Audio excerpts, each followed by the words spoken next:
Let's see. There we go. Hello, everybody, and thanks for joining us here with Guildmaster Gaming. Today, we got Michael Seabolt. He is the director of Zombie Strain. This is another film that I was able to get in touch with at FilmQuest. Kind of a fun one to see because there was a number of alumni people also involved. Hey, Michael, why don't you introduce yourself in Zombie Strain? Hi, I'm Michael Seabolt. I work full time as an assistant director in LA. But most first ADs die at like 58 years old. So I'm trying to pivot, make my way into directing and writing. So Zombie Strain was my first feature film. I had two short films before this one, and we just had we had an opportunity with a cool location, and my writing partner and I came up with an idea to use, and we just wanted to make something fun that had some kind of horror elements to it, but it's more of like a Super Troopers, watch with your friends.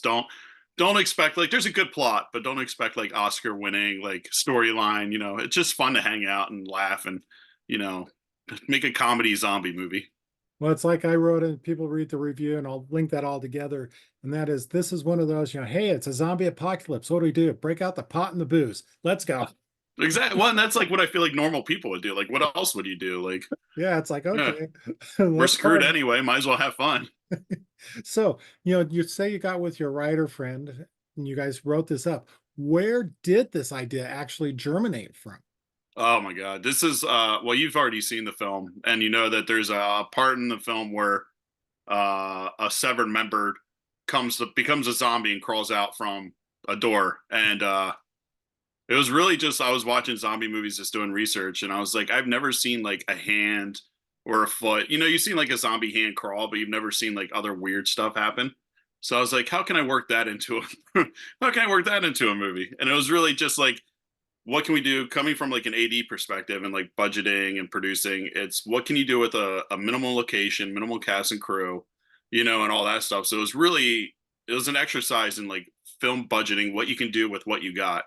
And that's kind of how the whole idea came together. Plus, as you mentioned, we had a lot of alumni from FilmQuest. So we had very talented friends that, we were able to get on board and they jumped in and helped us out a lot. So it was just a cool collective thing that just kind of made itself happen. Yeah, I'll agree with that. One of the awards you were up for was the ensemble cast, and that really shows that everybody just kind of meshed. You can tell that they knew each other and everything just kind of flowed through. There are some really unique aspects about this one that you kind of put in there that are, like you said, it was a very limited location. So you have Mm-hmm. like this little sound stage, and we won't give away some of the fun plot stuff happening in the sound stage next door of the filmmaking. But you Yes. were they mentioned at FilmQuest, and you mentioned it as we were warming up, you had some location problems Yes. that you had to deal with, which were kind of unique. Yeah. Yeah. Want to tell We us had about the rave? yeah, we had an underground like rave open mic night type thing. And we were being very cool. We were shooting mids. So we were starting in like evening and then going till like 4 in the morning, 5 in the morning. But there's these people we are at first very cool with them about it. And then, they were like, well, no, we're not gonna stop. So our 10-day shoot, which is already kind of crazy, turned into a 9-day shoot because we had to stop at lunch 2 of the days because it was just like all you would hear is subwoofer through the wall and there was no usable audio at all. Like it was so brutal. And as a filmmaker, it's one of those things where if it wasn't for the cast and crew, I probably would have lost my mind. But we all rallied together and find a way to fix it. And like it's like football, like I don't know if you watch a lot of football, but like Peyton Manning would always change the plays and stuff. So it was like we were doing that on the fly. We were just changing our day around and structuring our day differently. And like I said, it was a true testament to the cast because we had another dilemma. I don't know if you ever that we had one of our actors not be able to show up. Oh, Or yeah, I don't know if you noticed that in the film. It's kind of like a weird Easter egg, but the one character, the Theo character, you actually don't see his face anymore after part of the movie, and it's because he had a conflict of schedule. So we just put his clothes on our stunt guy and then just shot him from the back from then on. So you never saw his face. And we did like if we had to have him speaking, we just VO'd lines in later. So that was another thing we had to overcome. oh, they didn't mention that before. That's kind of a unique thing. So I want to ask one thing because this is kind of a new area that a lot of people are kind of, well, not new in a sense, but it's kind of being recognized. They say that you shot this as a found footage. Okay. So Yeah. if people don't understand that, that would be, where you've kind of come across rare video, you find it. I guess when the first big hits this way was Blair Witch. So people can kind of compare it. Was that a concept that you were working with when you're developing this film? Yeah, very much so. Just because found footage movies you can do for a like on a limited budget, it's one of the ways to get more bang for your buck. But we added like the joke at the end, like it's a found footage, but it's a student film at two. So Nate, the character at the end of the movie, takes his all this footage of his friends being murdered and killed by zombies and stuff like that, and he cuts it together for his film school project because the zombie apocalypse, he didn't have time to shoot anything else. So it's a found footage student film, which we just thought was kind of quirky and weird, and nobody's really ever done that before. So It yeah, added it was. Oh, like you go ahead. said, it Sorry. added a nice humorous element to it all. It's like, oh yeah, here's this documentary I'm turning in, and Yeah, yeah, and it's my friends being maliciously torn apart, and stuff like that. Like, yeah. yeah. So that was a lot of fun. So it sounds like, was the Film Quest the start of your workings for the film festival circuit for Zombie Strand? Uh, we had two in Arizona before that, and unfortunately, I wasn't able to make Film Quest because I was over in Poland at a Oh film darn. festival there. Yeah, that's it's. If you've never been to Warsaw, I highly recommend it. And Splat is a really amazing film festival too. I don't know, it was breathtaking. Like they had it at this cultural palace thing, so Mhm. it's like multiple theaters with museums and like pizza places inside of it. It was just the city was beautiful, the people were nice, but we did a limited test run because it is a very unique film, I guess, in the sense of like my writing partner and I, Greg and Jeff. Greg is my writing partner, and Jeff is one of the producers who helped out a lot on the film. But I kind of left it open as like if audio was a little messed up, it wasn't anything crazy because I was like, oh, it's his film. It's like it's a student film, so nothing's going to be 100% perfect, and that was part of the joke. But in the same sense, some film festivals didn't really see it like that. They're like, oh, the audio track is like janky. We would get rejected. We got rejected from a few because of the sound mix. So we took that to heart. We redid the sound mix. I'm very fortunate to know another Film Quest alumni, Patrick Hogan, Oh yeah. redid our sound mix for us at a really really amazing. I owe him my life rate. So yeah, we remixed it and we submitted to a few more festivals now to get it back out there to Yeah, see that's more that's feedback. quite a connection because I've had a chance to, do some stuff with Patrick. I've interviewed him for his film this year, which we've got up and everything. So if people haven't seen, Patrick has currently been nominated for his 10th Emmy for Emmy, 10th Emmy for sound editing and sound design. So that's quite a catch to be able to get him to help you out like that. That's Yeah, yeah. I just complimentary signed my there. soul over. Yeah, my firstborn child is actually going to him. So, As long as it's not up to mom's work schedule. yes, yes, for sure. His short was amazing. I loved his shorts, Oh yeah, his short film. that was a lot of fun. Um, don't want to get off on that though. We want to keep on Yeah, rolling. So you're saying you have all these other people. What are some of the people that you felt like were really kind of good to work with? Because you have all this alumni from FilmQuest, but I'm sure you had some others. oh And this yeah. was your debut film in terms of a feature. So who else were you able to kind of get in to help you here that you felt like really should deserve a shout out for the work they've done? Oh my, India, who plays. It's been a while since I've seen the film. There's Chandani who plays. India played Aaliyah, and I actually worked with her on a commercial, so that's how we know each other. We became friends on this commercial shoot. Instagram friends, social media friends, and when I had this film, I was like, "You would be perfect for this character. Can I send you a script?"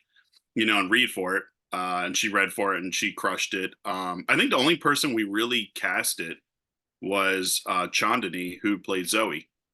And it was funny because there was my writing partner Greg and I were sitting there going through all these tapes, and I came across Chandani's, and I was like, "We're done. Like, she's got it. She's it. She's Zoe."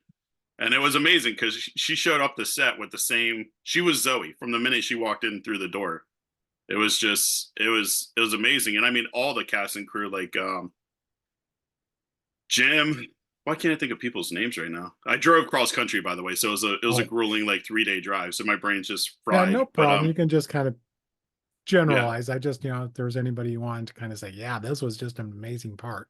I mean, all the guys, honestly, all the guys and gals, because I don't know if you know this, but we didn't do any rehearsals. We had a blocking day where we kind of did a blocking because it's very shot like a oneer. Mhm. So we wanted to get a feel for the stage and where people would be standing and all that, but we didn't do any script reads. We didn't do any of the normal stuff. We got into the location and just called action. And I kind of let it go like Curb Your Enthusiasm. Like they knew where point A and point B was, but they did a lot of their own kind of jokes and improv and stuff, which I thought was really, really awesome because we would get like one solid one in the can where I was like, okay, this is with the scripts, the way we wrote it. And then I'm like, okay, go, like have fun now and see what happens. And I think like 60% of the movie is like the go have fun parts, and Yeah, then we'll work our way from there. the people that were at the festival, they actually mentioned the fun they had doing that, and how some of the ones that like were their favorites didn't get in, but other parts did, and there Yeah. so there was a lot of fun. They were talking about how that all came together. So besides, we're going to kind of work backwards than what I normally do because you've already talked about the rave. That was one major thing to overcome. But what was another thing that you would say was the hardest part about shooting, zombie strain?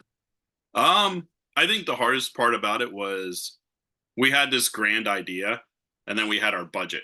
And it's like you have this vision for your film and what you really, really want it to be and all that stuff. And then you're like, well, our location only allows this, and like there are minimal zombies in the film, but it's like we didn't have a place to hold people. We don't have like background holding or anything like that. So we had to be very smart with how many people we had in the building at all times, and so I think that was the real challenge. Other than that, I mean, it was a joy. Like my mom came out; she was one of the zombies in the film. My uncle was Zombie Santa, So it's just pulling a collective.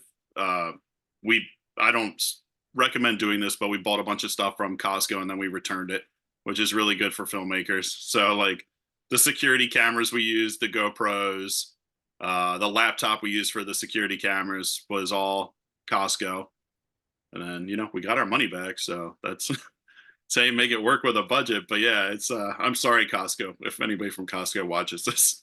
Like, yeah, I apologize.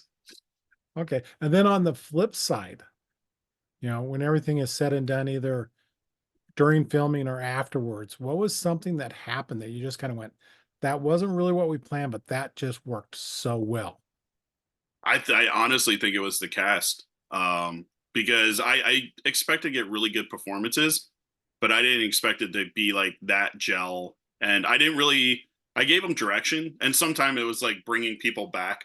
Like one of the actors, Will, love him to death, but he's very Robin Williams. Like he's very high energy, very like, and it's like okay, we need to dial it down a little bit. But I love what you did there. It was really funny, but it's just like the energy level and everybody having so much fun was definitely like really really helped, and it was one of the things that really kept, because we were doing mids, so people were sleepy. It was winter, so it'd get cold in the stage. So I think if anybody was kind of like, I don't know the term, like an asshole, like our DP Justin, who was amazing, our sound guy was amazing, Dave. um Everybody was just so cool and so chill. It made it such like a great experience for everyone, and nobody was like a diva. We didn't have any problems on set. Like it was like the perfect scenario for the situation we had. And it's going to be hard for all like my other films to be like this in my mind, but you know it's kind of, you kind of want to start with the bar low so it only gets better, but like we started up here, so I'm like, hopefully they all go smoothly. Well, like you say, when it jumps up, because of my involvement with Filmcast as a reviewer over the years, I will say, it's just getting into that festival for a genre film. You have to have a higher level to get there. So, congratulations on just making it in. Thank you, yeah, I appreciate that. So, what is the future now for our Zombie Strain? We're in talks with a few distributors, so we're hoping to do something. I would love to do a small theatrical and then do like video on demand. But it sounds bad to say the strike kind of happened at a good time because there's a gap for content right now. So we're hoping that plays to our strengths a little bit. But we do have other movies that are kind of in the same realm. Like my writing partner and I have a thing we call the Weedverse. So it's like it's Marvel's like Marvelverse, but we have the Weedverse where we have a movie about Sasquatch and marijuana and stuff, but it's Charlie's. Oh, you know how he mentions in the film, my uncle has a grow house in Oregon. Yep. So it's the origin of the grow house in Oregon, but it involves Sasquatch and stuff. So we have like all these movies that tie in marijuana and just stupid comedy. Like super. It's not stupid. It's just it's fun comedy. It's like just turn your brain off, watch a movie, enjoy, get away from the world for a little bit, and you know get lost in something cinematic. Yeah. Well, that sounds like a lot of fun because now you're already talking about where you're heading off to. Kind of, we got this first, so you've got these other things that are kind of doing into there. So, besides the Weedverse, uh, what else can we expect to see from Michael Seabolt? Oh my gosh, we actually have a script that did really well in like film festival world. Greg and I, and it's kind of really close subject to me. It's about men's mental health and stuff like that. So that's like a horror movie about men's mental health, but it's about suicide and dealing with suicide and all that stuff. So we're hoping to make that, but I don't think anybody's going to see Zombie Strain and be like, oh, let's give these guys $1 million to shoot this. So we have a couple other movies in the works. We're just hoping, like I always hear these stories about people being like, oh yeah, you get distribution. And they're like, well, what else do you guys have? Because right now we have like 7 scripts that are ready to go and budgeted out, and they range from like I said, Sasquatch weed movie to werewolves to men's mental health, suicide. We have one called Strings Attached, which is like if Misery and Fatal Attraction had a baby, it would be that movie. So it's like a suspense thriller type film. So yeah, I mean we're just very all over the place, but we're really hoping we get the opportunity this year to entertain people more and have somebody take a leap of faith with us, and Yeah. or I win the Powerball. Either one. I bought the tickets, so fingers crossed. Yeah, that cover the cost for it, right? Yes. Exactly. I could shoot a couple features with that. Okay, so you got the features that you're looking forward to, and you got where what you've done here. So let's kind of shift to you for a little bit. You know, what got you into being a filmmaker? Oh, I feel like film was always part of my life ever since I was a little kid, just because, my brother and I were always very different. But like the one thing we always had in common was movies. And my dad worked like night shift and like split schedules. So our bonding was always going to see a movie together. Like the three of us would go see a movie. So that was one thing that I was always like, oh, this is cool. Like it brings people together and you spend time. So that was always a big part of my life. And then ever since I was a little kid, I just loved telling stories, and just entertaining people. So I feel like that was a big part of my life too. And I'm sure you've tried the same thing as me, like the 9 to 5, like working a 9 to 5 job and being like I don't like a normal person. And my brain isn't built like that. I can't sit behind a desk for hours and drink coffee and stand around a water cooler. So I was like, what job can I do that keeps you on your toes? And working as an AD is great because I'm on set and like I've been very blessed to do movie promos. So I get to meet these like awesome celebrities like Jason Momoa. I got to work with Steven Spielberg on Ready Player One promo, which was amazing. Like one of those moments where you're like, is this really happening? And I just think it's a job that is very rewarding, and it's always something different, and we just get to play make believe for a living. So it's just fun to and that's what got me into film was I can't sit behind a desk. I tried. I used to be an editor. I tried that for a little bit, but I was drinking like 12 cups of coffee and 9 Red Bulls, and it was bad for my bad for my health. I understand that. So what movies were you going to that just finally kind of kicked you in and said, "That's what I want to do"? I What think like movies would you recommend people to see? I mean, for me when I was a kid, it was like Jaws and Jurassic Park. The movies that did practical effects, like The Thing, stuff like that. Just because I love animatronics, and that's why in the film, the one like surprise gag we have, I was like, no, it can't be CGI. It has to be like puppeteering. Like that was the one thing I was like, I don't care if we have to spend a ton of money on this. This is going to be a puppeteer thing. So I'm a strong believer in puppeteering, animatronics. CGI is cool. I just think we're relying way too much on it now, and I think it's like taking away from the art of filmmaking. And the really cool stuff that can be done. So it's Jaws. Have you ever seen the movie? Trying to think of Warrior, as Tom Hardy, Nick Nolte. I think so. Go ahead. It's an interesting one, but it was one of those that I sat down and watch it, and it's about UFC, two brothers like that Okay. do Muay Thai and Jiu-Jitsu. But it's one of those movies that I was sitting down watching it, I just got lost in it. And I was like, oh, this is like really cool part about filmmaking, because everything else from the day just went away. Like all the bullshit drama, or whatever. I just got really into the movie, and I was like, this is what I want to do for people. I just want to take them away from stress, or, anything like that. Just give them an escape for a little bit, where they can enjoy themselves. And then once the movie's over, it sucks you have to go back to it. But at least you got that break in life, to decompress and just get it out and like relax. So it sounds like your philosophy of making movies, Zombie Strain and all these, is really just trying to provide something, just kind of step away from reality for a bit, for an hour or two, and just enjoy your time. Yeah, escapism. Okay. It's like, I know some people, use alcohol, some people smoke weed and, do drugs. And it's like, why not have a movie that can do that for you too? Yeah. I kind of like that philosophy. It gives you something different and and just instead of trying to say, "Oh, I got this big point to make," let's have some fun with it. Yeah, It, 100%. yeah, all right. So that's how you got into the past. So what would you say to someone that came to you now and said, "Hey, I want to get into becoming a filmmaker." I What know advice would you give?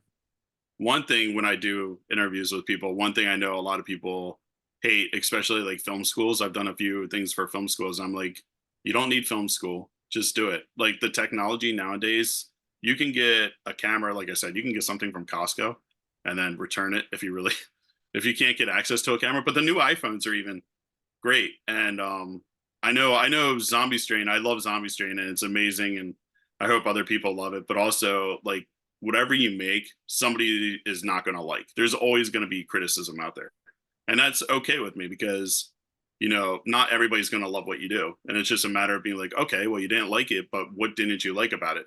Can you tell me? Can I get feedback? And I think like the part with being a filmmaker and wanting to get into filmmaking is being able to take negative comments, and use them constructively to make stuff better in the future. And what I tell people, like especially younger people, is and this was big in Poland because they were telling me they don't do a lot of like genre stuff. It's very art house films there.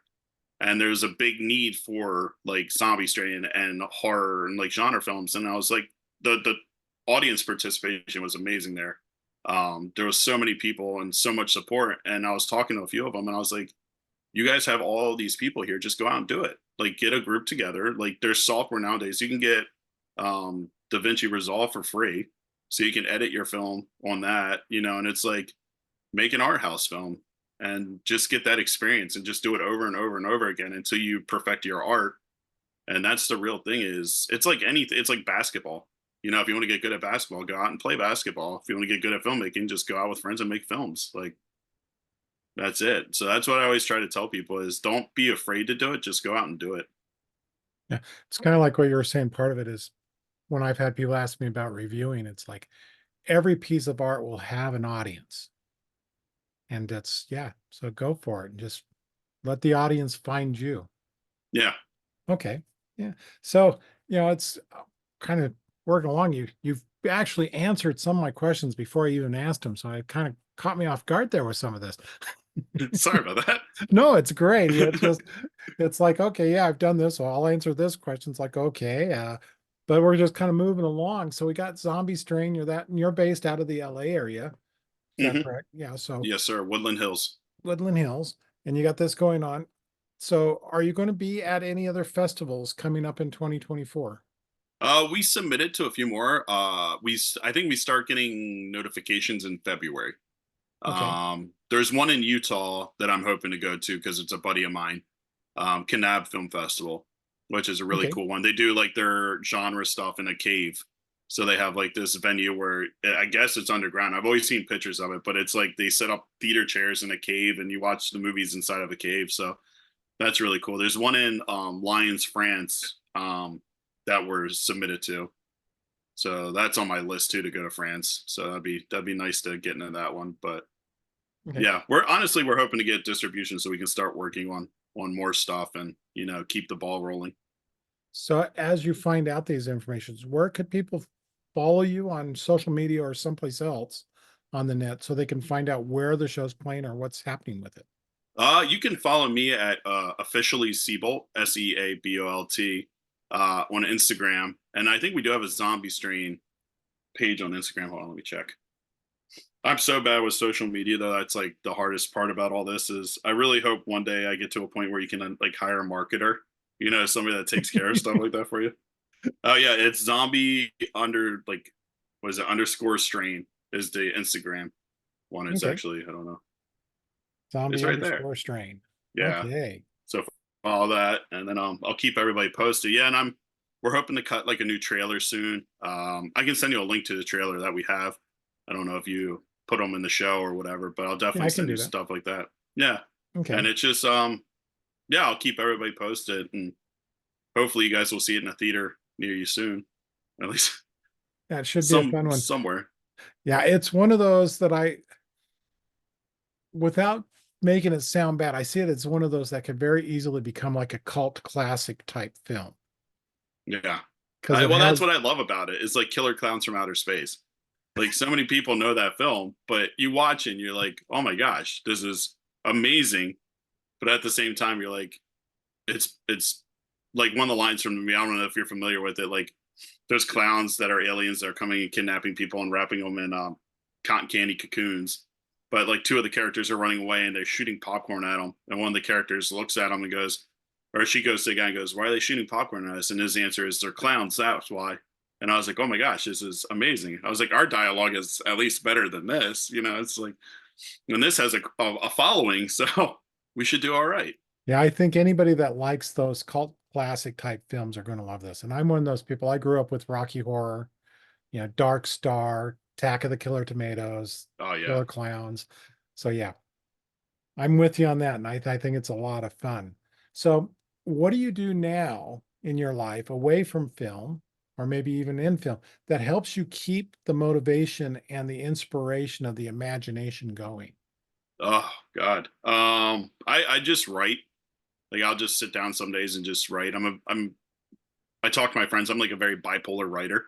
Like I'll be like writing a drama one day, then I'll be writing a children's movie, and then I'll be like bouncing back to the drama, and then like a horror movie. So I try to stay active like that. I'm very into photography.